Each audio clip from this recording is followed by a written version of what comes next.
പുതുവത്സര രാത്രിയിലെടുത്ത പ്രതിജ്ഞകൾ പതുക്കെ പതുക്കെ ലംഘിക്കപ്പെടാൻ പോകുന്ന മണിക്കൂറുകളാണ് പ്രിയരെ ഇനിയുള്ള നിമിഷങ്ങളിലും ദിവസങ്ങളിലും ലോകമെങ്ങും കാണാൻ പോകുന്നത്. രാവിലെ മുതൽ പ്രാവർത്തികമാക്കുമെന്ന് കരുതിയിരുന്ന പ്രതിജ്ഞകൾ പുതുവത്സരാഘോഷത്തിന് വേണ്ടി ഉറക്കമിളച്ചതിനാൽ ഉച്ചയ്ക്ക് മാത്രം എഴുന്നേൽക്കാനായതോടെ പലരിലും പാളിപ്പോയിട്ടുണ്ടാകും. ഡിസംബർ 30, 31, ജനുവരി 1 തീയതികളിൽ 24 മണിക്കൂറും തുറന്നിരുന്ന് ചാകര പ്രതീക്ഷിച്ച ജിംനേഷ്യം നടത്തിപ്പുകാർക്ക് പ്രതീക്ഷിച്ച വരുമാനം കിട്ടിക്കഴിഞ്ഞു. മിക്കവാറും ജിംനേഷ്യൻകാരും ആദ്യത്തെ 3 മാസത്തേക്ക് 5000, 6 മാസത്തേക്ക് 8000, 12 മാസത്തേക്ക് 13000 രൂപ എന്നീ റേറ്റ് വെച്ച് ഈ പുതുവർഷത്തിൽ തന്നെ വൻ തുക കൈക്കലാക്കി കഴിഞ്ഞു. 2-3 ദിവസത്തെ ജിമ്മ് പണിയുടെ മസിൽ വേദന വരുന്നതോട് കൂടിയിട്ട് ആവേശ കമ്മിറ്റിക്കാരൊക്കെ പഴയ കുടവയറുമായി ഇനിയുള്ള ദിവസങ്ങളിൽ വരില്ല എന്നും റീഫണ്ട് ചെയ്യാത്ത തുക ചാകരയായി എന്നും ജിമ്മുകാരും തീരുമാനിച്ചു കഴിഞ്ഞു.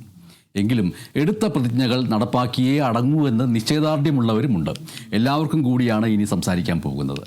നാളെ മുതൽ ഞാൻ മാറും, ഭക്ഷണക്രമം മാറ്റും, വ്യായാമം ആരംഭിക്കും, ദേഷ്യം കുറയ്ക്കും, അങ്ങനെ നീളുന്ന വ്യക്തിപരമായ സത്യപ്രതിജ്ഞകൾ ലക്ഷ്യത്തിലെത്താൻ കഴിഞ്ഞാലും ഇല്ലെങ്കിലും ഓരോ മനുഷ്യൻ്റെയും ഉള്ളിൽ മാറ്റത്തിന് വേണ്ടിയുള്ള ഒരു അടങ്ങാത്ത ആഗ്രഹമുണ്ട്. ആ ആഗ്രഹത്തിൻ്റെ പ്രതിഫലനമാണ് ഓരോ പുതുവർഷവും എന്ന് പറയുന്നത്. 21ാം നൂറ്റാണ്ടിൻ്റെ കൃത്യം കാൽഭാഗം നമ്മൾ പിന്നിട്ടിരിക്കുന്നു. 25 വർഷങ്ങൾ. ഒരു തലമുറയുടെ മാറ്റത്തിന് സാക്ഷ്യം വഹിക്കാൻ ഈ കാലയളവ് മതിയാകും. പക്ഷേ ഈ 2026 നിന്ന് തിരിഞ്ഞു നോക്കും, നാം എവിടെ എത്തി നിൽക്കുന്നു എന്നുള്ള ചോദ്യം പ്രധാനപ്പെട്ട ഒന്നാണ്. സാങ്കേതികമായിട്ട് നമ്മളേറെ മുന്നിലായിരിക്കാം, പക്ഷേ മനുഷ്യൻ എന്നുള്ള നിലയിൽ നമ്മൾ വളർന്നോ അതോ തളർന്നോ എന്നുള്ള ചോദ്യം പ്രധാനപ്പെട്ട ഒന്നായി നമ്മുടെ മുന്നിലേക്ക്. ഓരോ വർഷാവസാനവും നമ്മൾ കൊച്ചിയിലെ ഫോർട്ട് കൊച്ചിയിലോ മറ്റോ പാപ്പാഞ്ഞിയെ കത്തിക്കാറുണ്ട്. പഴയ വർഷത്തെ ദുരന്തങ്ങളെയും കഷ്ടപ്പാടുകളെയും കത്തിച്ച് കളയുന്നതിൻ്റെ ഒരു പ്രതീകാത്മകമായിട്ടുള്ള ഇടപെടലാണത്. പക്ഷേ ഒന്ന് ആലോചിച്ച് നോക്കുക, ആ പാപ്പാഞ്ഞിയോടൊപ്പം നമ്മുടെ ഉള്ളിലെ വിദ്വേഷത്തെയും, നമ്മുടെ ഉള്ളിലെ വംശവെറിയെയും, നമ്മുടെ ഉള്ളിലെ അഹംബോധത്തെയും, നമ്മുടെ ഉള്ളിലെ സ്വാർത്ഥതയെയും, നമ്മുടെ ഉള്ളിലെ സകലമാന തിന്മകളെയും അതിൻ്റെ അല്പമെങ്കിലും അംശം കത്തിച്ച് കളയാൻ നമുക്ക് എന്നെങ്കിലും കഴിഞ്ഞിട്ടുണ്ടോ? ഇത്തവണയും കഴിഞ്ഞിട്ടുണ്ടോ? ഇല്ല എന്നുള്ളതാണ് അതിൻ്റെ ഉത്തരവും സത്യവും. പൈതൃകമായിട്ട് ലഭിച്ചതും പിന്നീട് നമ്മൾ നേടിയതുമായിട്ടുള്ള വിദ്വേഷം ഇന്ന് 21ാം നൂറ്റാണ്ടിലെ മനുഷ്യരുടെ മറ്റൊരു അവയവമായിട്ട് മാറിയിരിക്കുന്നു. കൈകാലുകൾ പോലെ വിദ്വേഷവും കൂടെ കൊണ്ട് നടക്കുന്നൊരവസ്ഥ വന്നിരിക്കുന്നു. ആധുനിക സാങ്കേതികവിദ്യ മനുഷ്യന് ശരീരത്തിലുള്ള അവയവങ്ങൾക്ക് പുറമെ മറ്റ് ചില പുതിയ അവയവങ്ങൾ കൂടി നൽകിയിട്ടുണ്ട്. അത് മൊബൈൽ ഫോണുമായി ബന്ധപ്പെട്ട് എപ്പോഴും നമ്മുടെ ശരീരത്തിൻ്റെ ഭാഗമായി നിൽക്കുന്ന ഒന്ന്, അതുപോലെ ഹെഡ്സെറ്റ് എന്ന് പറയുന്ന ഒന്ന്, ശരീരത്തിനകത്ത് സ്ഥാപിക്കാവുന്ന ചിപ്പുകൾ എന്ന് പറയുന്ന ഒന്ന്, അങ്ങനെ ശരീരബാഹ്യമായിട്ടുള്ള അവയവങ്ങളെ കൂടി ശരീരത്തോടൊപ്പം കൊണ്ടു നടക്കുന്നൊരവസ്ഥ ഉണ്ടായിട്ടുണ്ടെങ്കിൽ പോലും കൈകാലുകൾ പോലെ വിദ്വേഷത്തെയും വംശവെറിയെയും കൊണ്ടു നടക്കുന്നൊരവസ്ഥയിലേക്ക്, സാമുദായികതയെ കൊണ്ടു നടക്കുന്ന അവസ്ഥയിലേക്ക്, ജാതിയെ കൊണ്ടു നടക്കുന്ന അവസ്ഥയിലേക്ക്, ജാതി പേരുകളെ വാലാക്കി കൊണ്ടു നടക്കുന്ന അവസ്ഥയിലേക്ക് നമ്മൾ വളർന്നിരിക്കുകയാണോ തകർന്നിരിക്കുകയാണോ എന്നത് പ്രേക്ഷകർ തന്നെയാണ് പറയേണ്ടത്. വാസ്തവത്തിൽ നമുക്ക് പാട്ടുകൾ പാടി, യാത്രകൾ ചെയ്ത്, വിശപ്പും വിരുന്നും പങ്കുവെച്ച് ഒന്നിച്ച് ജീവിച്ചുകൂടെ എന്ന് ചോദിച്ചാൽ പലരും പറയാറുണ്ട്, അതൊക്കെ പണ്ട്, ഇപ്പോൾ പറ്റില്ല. എന്തുകൊണ്ട് പറ്റില്ല എന്നുള്ളതാണ് ചോദ്യമെങ്കിൽ, അത് പറ്റുന്നില്ല എങ്കിൽ അതൊരു രോഗമാണ് എന്ന് നമ്മൾ തിരിച്ചറിയേണ്ടി വരും. ആ രോഗത്തിന് മരുന്ന് കണ്ടെത്തേണ്ട സമയം അതിക്രമിച്ചു കഴിഞ്ഞിരിക്കുന്നു എന്നുള്ളതാണ് 2026 നമ്മോട് പറയുന്നത്. കഴിഞ്ഞ വർഷം, അതായത് 2025 ജനുവരി 1 തീയതി ആഘോഷങ്ങളിൽ പങ്കുചേർന്ന എത്രയോ പേർ ഇന്ന് നമുക്കൊപ്പം ഇല്ല എന്നുള്ള കാര്യം ഓർത്തു നോക്കുക. അന്ന് നമ്മോട് ഹാപ്പി ന്യൂ ഇയർ പറഞ്ഞവർ ഇന്ന് മരിച്ച് മണ്ണായിരിക്കുന്നു. പലരും മരണം അവരെ കൊണ്ടുപോയി. ഇന്ന് മണ്ണടിഞ്ഞു കിടക്കുന്ന അസ്ഥികൂടങ്ങൾക്ക് ജാതിയുടെയോ മതത്തിൻ്റെയോ അടയാളങ്ങൾ വല്ലതുമുണ്ടോ? അപ്പോൾ മരണം എല്ലാവരെയും തുല്യരാക്കുന്നു എന്ന് പറയുന്നത് അതുകൊണ്ടാണ്. അപ്പോൾ ആ ഒരു തിരിച്ചറിവ് മാത്രം മതിയായിരിക്കും നമുക്ക് ജാതിക്കും മതത്തിനും അതീതമായിട്ട് ചിന്തിക്കാൻ. ചരിത്രത്തിലേക്ക് നോക്കുകയാണെങ്കിൽ ലോകമഹായുദ്ധങ്ങൾ കഴിഞ്ഞപ്പോൾ മനുഷ്യർ പറയുകയുണ്ടായി ഇനിയൊരു യുദ്ധമുണ്ടാവില്ല എന്ന്. 1945 ഐക്യരാഷ്ട്രസഭ രൂപീകരിച്ചപ്പോൾ നമ്മൾ സമാധാനത്തെ സ്വപ്നം കാണുകയുണ്ടായി. പക്ഷേ 2026 അതിർത്തികളിലെ യുദ്ധം അവസാനിച്ചിട്ടില്ല. പുതുവർഷ പുലരിയുടെ നിമിഷങ്ങളിൽ പോലും അതിർത്തികളിൽ നിന്ന് ആക്രമണങ്ങളുടെയും വംശീയ ഹത്യകളുടെയും ഒക്കെ വാർത്തകൾ വന്നുകൊണ്ടേയിരിക്കുന്നു. അപ്പോൾ അർദ്ധരാത്രിയിൽ വിളിച്ചു പറഞ്ഞ അർത്ഥശൂന്യമായിട്ടുള്ള ഒരു മുദ്രാവാക്യം വിളി മാത്രമായിട്ട് നമ്മുടെ ഹാപ്പി ന്യൂ ഇയർ മാറുന്നു എന്നുള്ളതാണ്. അതുകൊണ്ടാണ് ആരുടെ ഹാപ്പി ന്യൂ ഇയർ എന്നുള്ള ചോദ്യം നമ്മൾ മുന്നോട്ട് വയ്ക്കുന്നത്. ലോകം അതിൻ്റെ ഭൂരിപക്ഷം ജനതയും കരഞ്ഞുകൊണ്ടിരിക്കുമ്പോൾ നമ്മൾക്ക് എങ്ങനെ ആത്മാർത്ഥമായിട്ട് ഹാപ്പി ന്യൂ ഇയർ എന്ന് പറയാൻ കഴിയുമെന്നുള്ളതാണ്. ഗാസയിലായാലും ഉക്രൈനിലായാലും വോട്ട് ബാങ്ക് രാഷ്ട്രീയത്തിൻ്റെ പേരിൽ നടക്കുന്ന ആഭ്യന്തര കലാപങ്ങളിലായാലും ചോർന്നുകൊണ്ടിരിക്കുന്നത് മനുഷ്യരുടെ ചോരയാണ്. ഇത് ഭരണാധികാരികൾക്ക് വെറുമൊരു അങ്കക്കളി മാത്രമാണ്, അവരുടെ അകത്തുള്ള ആഭ്യന്തര കളി മാത്രമാണ്. ഇന്ന് ഈ 2026-ലും നമ്മൾ ചർച്ച ചെയ്തുകൊണ്ടിരിക്കുന്നത് എന്തൊക്കെയാണ്? 2025-ൻ്റെ ഏറ്റവും അവസാനത്തെ ദിവസം അത് കഴിഞ്ഞ് പാപ്പാഞ്ഞിയെ കത്തിച്ച് നമ്മൾ ഹാപ്പി ന്യൂ ഇയർ പറഞ്ഞ് തിരിച്ചു പോരുമ്പോഴും തെരുവിൽ തെരുവ് നായകളുണ്ട്, അവയുടെ കടിയുണ്ട്. ജനാധിപത്യത്തിൻ്റെ തകർച്ചയെക്കുറിച്ചുള്ള വാർത്തകൾ ഇന്ന് രാവിലെ മുതൽ നമുക്ക് വീണ്ടും നൽകേണ്ടി വരുന്നു. വർഗീയതയുമായി ബന്ധപ്പെട്ട വാർത്തകൾ അതിൻ്റെ രക്തരൂഷിതമായിട്ടുള്ള ഉദാഹരണങ്ങളുമായിട്ട് നമ്മുടെ മുന്നിലേക്ക് വരുന്നു. തീവ്രവാദവുമായി ബന്ധപ്പെട്ട വാർത്തകൾക്ക് ഒരു ശമനവുമില്ലാതെ അതിൻ്റെ തുടർച്ച പോയിക്കൊണ്ടിരിക്കുന്നു. വന്യജീവികളുടെ ആക്രമണവുമായി ബന്ധപ്പെട്ട വാർത്തകൾ അതേ അച്ചിൽ വീണ്ടും വന്നുകൊണ്ടിരിക്കുന്നു. വീണ്ടും ഒരു പുലരി എന്ന് പറയുമ്പോൾ ഇന്നലത്തെ അതേ പുലരിയുടെ ആവർത്തനം, ഒരു വ്യത്യാസവുമില്ല. തെരുവുനായ ശല്യമാകട്ടെ, കർഷകരുടെ കണ്ണീരാവട്ടെ, അഴിമതിയാവട്ടെ, ആ പട്ടിക നീണ്ടുകൊണ്ടേയിരിക്കുന്നു. സാധാരണ വാർത്താ ചാനലുകളിൽ ഓരോ വാർത്തയ്ക്കും ഒരു ഓർഡർ നമ്മൾ നൽകാറുണ്ട്, റൺ ഡൗൺ ഓർഡർ എന്നാണ് പറയുക. അതേപോലെ പുതുവത്സരത്തിലും ആ ഓർഡറിന് വ്യത്യാസങ്ങൾ വരുന്നില്ല, അത് അതിൻ്റെ അതേ ചിട്ടയിൽ തന്നെ പോയിക്കൊണ്ടിരിക്കുന്നു. എന്തുകൊണ്ട് ഈ പ്രശ്നങ്ങൾ 2026-ലും തുടരുന്നു എന്ന് ആണെങ്കിൽ അതിൻ്റെ ഉത്തരം വളരെ ലളിതമാണ്. രാഷ്ട്രീയ കക്ഷികളും സർക്കാരുകളും ഒരു മാറ്റത്തിന് തയ്യാറല്ല. നാം ആവേശപൂർവ്വം പറയുന്ന ഹാപ്പി ന്യൂ ഇയറിന് അതിനെ ഹാപ്പിയാക്കാൻ കഴിയുന്ന ഒന്നും സർക്കാരിൻ്റെ കയ്യിലില്ല, മാറി മാറി വരുന്ന സർക്കാരുകളുടെ കയ്യിലില്ല. അവിടെയാണ് നമ്മൾ ജനങ്ങളെ ആത്യന്തികമായിട്ട് ഹാപ്പിയാക്കേണ്ടത് ഭരണകൂടമാണ് എന്നുള്ള കാര്യം മറന്നു പോകുന്നത്. ഭരണകൂടം നമ്മുടെ മുന്നിൽ നമ്മൾക്ക് ഹാപ്പിയായി ജീവിക്കാനുള്ള അവസരം ഒരുക്കാതിരിക്കുമ്പോൾ അവരോട് ഹാപ്പി ഇയർ അല്ലെങ്കിൽ ആംഗ്രി ഇയർ എന്ന് പറയാവുന്ന രീതിയിലുള്ള ഒരു മുദ്രാവാക്യം വിളിയുടെയോ ചൂട്ടിപ്പിടിച്ച മുഷ്ടിയുടെയോ അനുഭവം അവർക്ക് ലഭിക്കേണ്ടിയും വരുന്നില്ല. ജനങ്ങളുടെ അടിസ്ഥാന വിഷയങ്ങൾ പരിഹരിക്കുന്നതിനേക്കാൾ അവർക്ക് താല്പര്യം വികാരങ്ങളെ ചൂഷണം ചെയ്യുക എന്നുള്ളതായിട്ട് മാറുന്നു.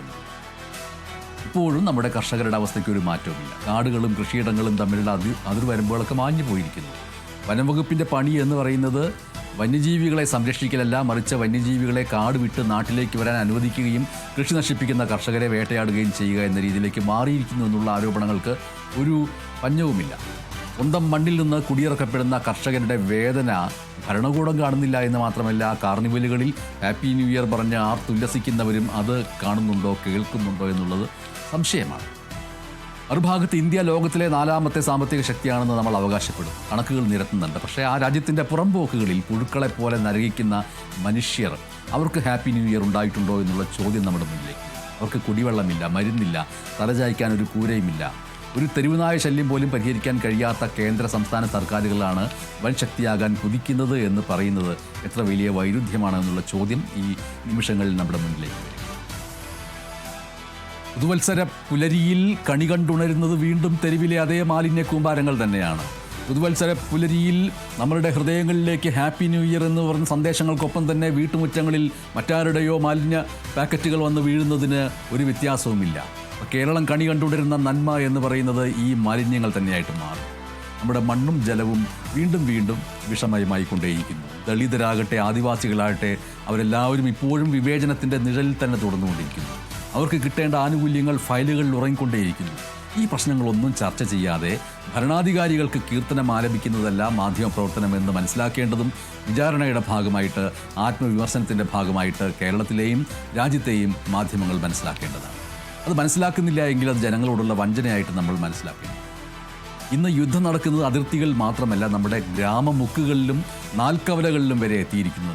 ആൾക്കൂട്ടങ്ങൾ നിയമം കയ്യിലെടുക്കുന്ന അവസ്ഥയിലേക്ക്. അതിനേക്കാൾ ഭീകരമായ മറ്റൊരു യുദ്ധം നടക്കുന്നത് സാമൂഹ്യ മാധ്യമങ്ങളിലാണ്.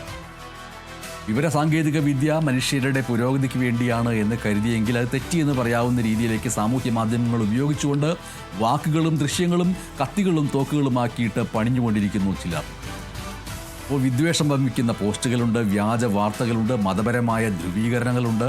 അതിനൊക്കെ വേണ്ടി മനഃപൂർവ്വം പ്രവർത്തിക്കുന്ന പ്രത്യേകതരം ഫാക്ടറികൾ തന്നെ ഇവിടെ പ്രവർത്തിക്കുന്നു. അവർ പകൽ മുഴുവൻ ഇരുന്ന് വിഷം ഇങ്ങനെ ഉൽപ്പാദിപ്പിച്ചുകൊണ്ടേയിരിക്കുന്നു. സാധാരണ മനുഷ്യർ അവരുടെ കെണിയിൽ വീഴുന്നു.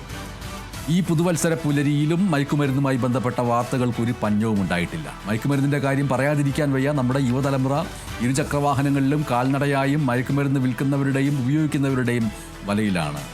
ലഹരി പിടിച്ച ഒരു പുതുവത്സര ആശംസകൾ നേരുന്നു എന്ന് പറയുന്നതായിരിക്കും ഒരു പടി കൂടി കടന്ന് പറഞ്ഞാലുള്ളത്. വീട്ടിനകത്ത് പോലും മക്കൾ സുരക്ഷിതരല്ലാത്തൊരവസ്ഥ രാജ്യത്തുടനീളമുണ്ട്. കുടുംബം എന്ന് പറയുന്ന സംവിധാനം തകരുന്ന ഒരു ഭാഗത്ത്, മറുഭാഗത്ത് സ്നേഹത്തിന് പകരം ലഹരിയും കുറ്റകൃത്യങ്ങളും നാടുവാഴുന്ന അവസ്ഥ വരുന്നു. ഇത്രയൊക്കെ പ്രശ്നങ്ങൾക്കിടയിലും നമുക്ക് മുന്നോട്ട് പോകാൻ ചില പ്രതീക്ഷകളുണ്ട് എന്നുള്ളതാണ് ഓരോ വർഷത്തെയും പോലെ പുതുവത്സരത്തിൻ്റെ നിമിഷങ്ങൾ ബാക്കിയാക്കുന്നത്. 2025 അവസാന നാളുകളിൽ നമ്മൾ ചില പ്രത്യേകതരം കാഴ്ചകൾ കാണുകയുണ്ടായി. അതിലൊന്ന് എന്ന് പറയുന്നത് ക്രിസ്മസ് ആഘോഷിക്കരുത് എന്ന് ചില തീവ്ര ചിന്താഗതിക്കാർ ആഹ്വാനം ചെയ്ത സംഭവങ്ങളാണ്. പക്ഷെ അങ്ങനെ ചെയ്തപ്പോഴും ചില ക്ഷേത്രങ്ങളിലെ ഭജനക്കാർ കരോൾ ഗാനം പാടി അവരെ നേരിട്ടു എന്നുള്ള മറ്റൊരു വാർത്തയുമുണ്ട്. അത് പ്രതീക്ഷാ നിർഭരമാണോ അല്ലയോ എന്നുള്ളത് നമുക്ക് കണ്ടറിയേണ്ടിയിരിക്കുന്നു. എന്തായാലും സാന്താക്ലോസിൻ്റെ വേഷം ധരിച്ച ഹിന്ദുക്കളും മുസ്ലിങ്ങളും ഒക്കെ സാമൂഹ്യ മാധ്യമങ്ങളിൽ ഫോട്ടോകൾ പങ്കുവച്ച് പിരിയുകയുണ്ടായി. ചിലപ്പോഴൊക്കെ ഹിന്ദു മുസ്ലിം ക്രിസ്ത്യൻ ഐക്യം എന്നുള്ള രീതിയിൽ പരമ്പരാഗത രീതിയിൽ വസ്ത്രങ്ങളൊക്കെ ധരിച്ചിട്ട് സാമൂഹ്യ മാധ്യമങ്ങളിൽ AI ഉപയോഗിച്ചുകൊണ്ട് നൽകുന്ന ചിത്രങ്ങൾക്കുപരിയായിട്ട് മനുഷ്യരായി തന്നെ രംഗത്ത് വരുന്ന ഒരവസ്ഥയെക്കുറിച്ചാണ് നമ്മൾ പറയേണ്ടത്.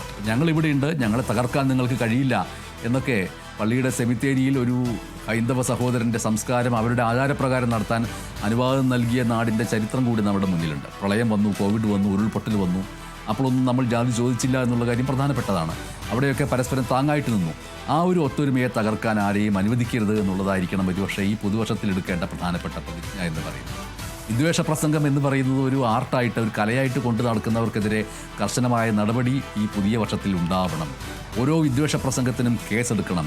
വിദ്വേഷ പ്രസംഗത്തിനെതിരെ ബില്ല് കൊണ്ടുവരികയും നിയമം കൊണ്ടുവരികയും ചെയ്ത കർണാടകത്തെ മാതൃകയാക്കിക്കൊണ്ട് നേരത്തെ എഡിറ്റേഴ്സ് അനാലിസിസ് സംസാരിച്ചത് പ്രേക്ഷകർ ഓർക്കുന്നുണ്ടാവും. കുട്ടികൾ എല്ലാ മതസ്ഥർക്കുമൊപ്പം പഠിക്കട്ടെ, കളിക്കട്ടെ, വിദ്യാലയങ്ങളിൽ നിന്ന് മാറ്റം ആരംഭിക്കേണ്ടിയിരിക്കുന്നു. എല്ലാ മതസ്ഥർക്കൊപ്പം കുട്ടികൾ പഠിക്കട്ടെ എന്ന് പറയുമ്പോൾ മതമില്ലാത്തവർക്കൊപ്പവും കുട്ടികൾ പഠിക്കട്ടെ, അങ്ങനെ ഒരു ചിന്ത കൂടിയുണ്ട് എന്ന് മനസ്സിലാക്കട്ടെ. മതനേതാക്കൾക്ക് ഇതിൽ വലിയ പങ്കുണ്ട്. അവർ വെറും മതപ്രസംഗം നടത്തിയാൽ പോരാ, സൗഹാർദ്ദത്തെയും സഹിഷ്ണുതയെയും കുറിച്ച് ആവർത്തിച്ച് സംസാരിച്ചുകൊണ്ടേയിരിക്കുകയും അത് പ്രാവർത്തികമാക്കുകയും ചെയ്യേണ്ടതുണ്ട്. എന്തായാലും ഈ സംസാരത്തിനിടയിലും സമയം ഇങ്ങനെ പോയിക്കൊണ്ടിരിക്കുന്നു, സമയം അവസാനിച്ചുകൊണ്ടിരിക്കുന്നു. ജീവിതം വളരെ ചെറുതാണ് നാം മനസ്സിലാക്കുന്നത് ഓരോ പുതുവത്സരവും വരുമ്പോഴാണ്. ഓരോ വയസ്സ് കൂടുന്നുവെന്ന് മനസ്സിലാക്കുന്നു, അപ്പോൾ നൈമിഷികമാണ് എന്ന് മനസ്സിലാക്കുന്നു. ഈ ചെറിയ ജീവിതത്തിനിടയിൽ എന്തിനാണ് ഇത്രയേറെ വെറുപ്പ് എന്നുള്ള ചോദ്യം വരുന്നു. സഹോദര്യത്തിൻ്റെ ആനന്ദം ഒന്നിച്ച് അനുഭവിച്ച് നോക്കാമെന്നുള്ള വിചാരം വരുന്നു. അപ്പോൾ 2026 നമുക്ക് തന്നിരിക്കുന്ന ഒരു പുതിയ അവസരം എന്ന് പറയുന്നത് പഴയ മാലിന്യക്കെട്ടുകൾ, അത് രാഷ്ട്രീയമായാലും മതപരമായാലും വ്യക്തിപരമായാലും ദൂരെ എറിയാനുള്ളൊരവസരമാണ്. ഒപ്പം കണ്ണടച്ചാലോചിക്കാനുള്ളൊരവസരം. നമുക്ക് ചുറ്റുമുള്ള മനുഷ്യരെ സ്നേഹത്തോടു കൂടി നോക്കാൻ കഴിയുന്നുണ്ടോ? അങ്ങനെ നോക്കാൻ കഴിഞ്ഞാൽ തീരാവുന്ന പ്രശ്നങ്ങളെ ഇന്ന് നമുക്ക് മുന്നിലുള്ളൂ എന്നുള്ളതാണ്. ഇതിൽ ഏറ്റവും പ്രധാനപ്പെട്ട കാര്യം ഹാപ്പി ന്യൂ ഇയർ എന്ന് പറയുമ്പോൾ ഏറ്റവും വലിയ ഹാപ്പിനെസ് എന്താണ്? ഹാപ്പിനെസ് ഇൻഡെക്സ് എന്ന് പറയുന്ന ഒന്നുണ്ട്, ലോക സന്തോഷ സൂചിക. 2025 ലോക സന്തോഷ സൂചിക നമ്മളൊന്ന് കണക്കെടുത്ത് പരിശോധിക്കണം. ഫിൻലാൻഡ് എന്ന് പറയുന്ന രാജ്യമാണ് തുടർച്ചയായിട്ട് 8ാം വർഷവും ലോകത്ത് സന്തോഷത്തിൻ്റെ ഇൻഡെക്സിൽ, ഹാപ്പിനെസ്സിൻ്റെ ഇൻഡെക്സിലോ 8ാം വർഷവും 1ാം സ്ഥാനത്ത് തുടരുന്നത്. അപ്പോൾ ഫിൻലൻഡിനാണ് വാസ്തവത്തിൽ ഈ 2026 ഹാപ്പി ന്യൂ ഇയർ എന്ന് ആത്മാർത്ഥമായിട്ട് പറയാനുള്ള അവകാശമുള്ള രാജ്യം. ഞങ്ങൾ വെറും വാക്കായിട്ട് പറയുന്നതല്ല, ഞങ്ങൾ ഹാപ്പിയാണ്, ഈ രാജ്യത്തിൽ ഞങ്ങൾ ഹാപ്പിയാണ്, ഈ രാജ്യം ഞങ്ങൾക്കെല്ലാം തരുന്നു, ഈ രാജ്യം ഞങ്ങൾക്കൊരു പനി വന്നാൽ ആ പനി മുതൽ ഏറ്റവും വലിയ അസുഖം വന്നാലും സമ്പൂർണ്ണമായും സൗജന്യമായ ചികിത്സ പൗരന്മാർക്ക് നൽകുന്നു. ഏത് പൗരൻ്റെയും വീട്ടിലേക്ക് സൗജന്യമായിട്ട് ആംബുലൻസുകൾ വരുന്നു. എല്ലാ അസുഖങ്ങളും പൂർണ്ണമായിട്ടും സർക്കാർ ചെലവിൽ സൗജന്യമായിട്ട് ചികിത്സിച്ച് മാറ്റിത്തരുന്നു. മതത്തിൻ്റെ പേരിൽ, ജാതിയുടെ പേരിൽ, വർണ്ണത്തിൻ്റെ പേരിൽ ആരും ആരെയും ചോദ്യം ചെയ്യാൻ നിൽക്കുന്നില്ല. രണ്ടുപേർ തെരുവിൽ പരസ്പരം സ്നേഹിച്ച് ചുംബിച്ചാൽ അതൊരു കുറ്റമായി കണ്ട് അവരെ വിചാരണ ചെയ്യാൻ ആരും വരുന്നില്ല.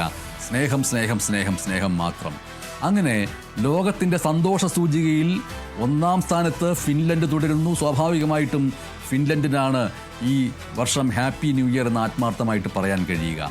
ഡെൻമാർക്കുണ്ട്, ഐസ്ലാൻഡ് ഉണ്ട്, അതെല്ലാം തൊട്ട് പിന്നിൽ തന്നെയുണ്ട്. ഈ 147 രാജ്യങ്ങളിൽ ഇന്ത്യ പിറകിൽ 118ാം സ്ഥാനത്താണ്. ആ 118ാം സ്ഥാനത്ത് എന്ന് പറയുന്നവരുടെ കൂട്ടത്തിലാണ് പുഴുക്കളെ പോലെ നരകിക്കുന്നവർ, ചികിത്സ കിട്ടാതിരിക്കുന്നവർ, ദാരിദ്ര്യം അനുഭവിക്കുന്നവർ, അതിദാരിദ്ര്യം അനുഭവിക്കുന്നവർ, മതത്തിൻ്റെയും ജാതിയുടെയും വർഗീയതയുടെയും പേരിൽ ഏറ്റുമുട്ടിക്കൊണ്ടിരിക്കുന്നവർ, വായുമലിനീകരിക്കപ്പെട്ട ഇടങ്ങൾ കഴിയുന്നവർ, ഇതെല്ലാമുള്ള രാജ്യത്ത് നിന്നിട്ട് നമ്മൾ ഹാപ്പി ന്യൂ ഇയർ എന്ന് പറയുന്നത് കൊണ്ട് കൂടിയാണ് ആരുടെ ഹാപ്പി ന്യൂ ഇയർ എന്നുള്ള ചോദ്യം നമ്മൾ ചോദിക്കുന്നത്. മാത്രമല്ല, ഈ ഹാപ്പിനെസ് ഇൻഡെക്സിൻ്റെ കാര്യത്തിൽ ഇന്ത്യയേക്കാൾ മുന്നിലാണ് പാകിസ്ഥാനും നേപ്പാളും ചൈനയും എന്ന് അത് കാര്യം കൂടി നമ്മൾ ഓർക്കേണ്ടതുണ്ട്. അപ്പോൾ ഇതിൻ്റെ ഒരു പ്രധാനപ്പെട്ട കാര്യം എന്ന് പറയുന്നത് ഹാപ്പിനെസ് എന്ന് പറയുന്നത്, സന്തോഷം എന്ന് പറയുന്നത് ഒരൊറ്റ ഹാപ്പി ന്യൂ ഇയർ പറച്ചിൽ കൊണ്ടുണ്ടാവേണ്ടതല്ല. അതിൽ പൗരന്മാരും ഭരണകൂടവും ഒരുമിച്ച് നിന്നുകൊണ്ട് പ്രവർത്തിച്ചുകൊണ്ട് ഉണ്ടാവേണ്ട ഒരു നിറപുഞ്ചിരിയാണ്. ആരുടെയും നിർബന്ധം കൊണ്ടല്ലാതെ, ആരുടെയും ഇക്കിളി കൊണ്ടല്ലാതെ നമ്മളുടെ മുഖത്ത് സ്ഥായിയായിട്ട് വരേണ്ട ഒരു നിതാന്തമായ പുഞ്ചിരിയായിരിക്കണം ഹാപ്പി ന്യൂ ഇയർ എന്ന് പറയുമ്പോൾ ഉണ്ടാവേണ്ടത് എന്ന് മാത്രം പറഞ്ഞുകൊണ്ട് 2026 എല്ലാവർക്കും സമാധാനത്തിൻ്റെയും ഐശ്വര്യത്തിൻ്റെയും സന്തോഷത്തിൻ്റെയും വർഷമാകട്ടെ എന്ന് ആശംസിച്ചുകൊണ്ട്